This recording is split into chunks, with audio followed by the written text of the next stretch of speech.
everyone. Thanks for joining us from our studios in Israel. I'm Aaron Porras here with ILTV's Morning Briefing. After 49 years of broadcasting, Israel's state-sponsored Channel 1 News has just been booted from the air, and with only 2 hours' notice. David Hahn, the official receiver of the Justice Ministry, announced that Channel 1 would be shut down on Wednesday morning as part of a government-brokered plan to replace the Israel Broadcasting Authority with a new publicly funded entity simply known as Kan.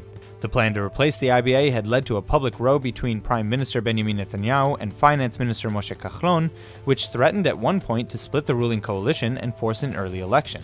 In the end, the two lawmakers reached a compromise to shut down the IBA and replace it with Kan, but to separate the news desk, giving the government increased editorial control.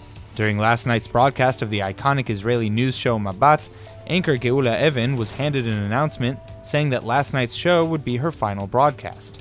During the airing, Evan said, while struggling to remain stoic, that, quote, "This was my professional home for many years," and that there were many difficult moments and many good ones, and in the end, many people are being sent home, end quote. Evan had been offered a job at the new Kan news desk, but it's unclear if that offer is still valid, since the government will have more editorial oversight than previously planned. A new threat has just apparently emerged that is imperiling the young men and women of the IDF. Forget about Hamas terror tunnels and Hezbollah rockets, though, as 17 soldiers have now been hospitalized after a fox broke into their tent on an army base in southern Tel Aviv and nibbled on their feet and heads. The army doesn't know how the foxes entered the base, but in the past, the army has had a problem with stray animals sneaking onto IDF bases and, in some cases, going on patrols or impersonating soldiers. The foxes have spooked the soldiers so much that some of them are saying that they are afraid to return to the base for fear of being attacked again. The Irish capital Dublin has recently voted to fly the Palestinian flag over City Hall in a show of support for Palestinian statehood. In the final vote, 42 councilmen from the Dublin municipal government voted in favor of the motion, with 11 against and 7 abstaining. An alternative resolution had called for the Israeli flag to fly alongside the Palestinian flag in an acknowledgement of the suffering of civilians on both sides of the Israeli-Palestinian conflict. However, Ireland has traditionally been amongst Israel's harshest European critics and was the continent's first nation to officially recognize the Palestinian Liberation Organization, or PLO, as a legitimate political body. Thus, the decision to fly the PA flag alone was adopted. Ireland is also rumored to have already recognized Palestine as an independent state. The Dublin resolution says that the Palestinian flag has been raised as, quote, "a gesture of our solidarity with the people of Palestine living under occupation in the West Bank and Gaza, with the Palestinian citizens of Israel denied basic democratic rights, and with the over 7 million displaced Palestinians denied the right of return to their homeland," end quote. The flag will reportedly fly over Dublin City Hall until the end of the month.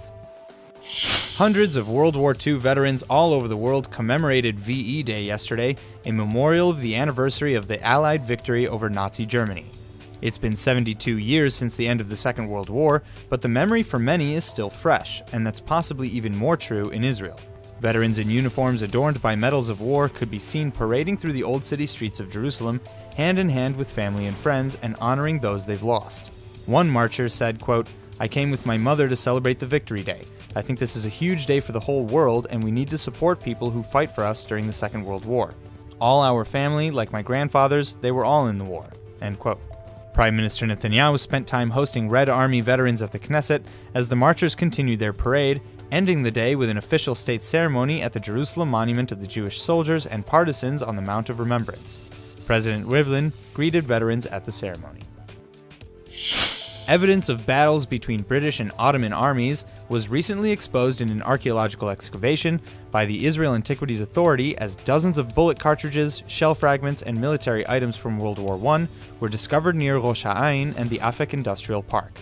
Students of the Melech Haaretz pre-military prep program, representatives of the Israel Antiquities Authority, and the Nature and Parks Authority presented their findings to the defense attaché in the British Embassy in Israel.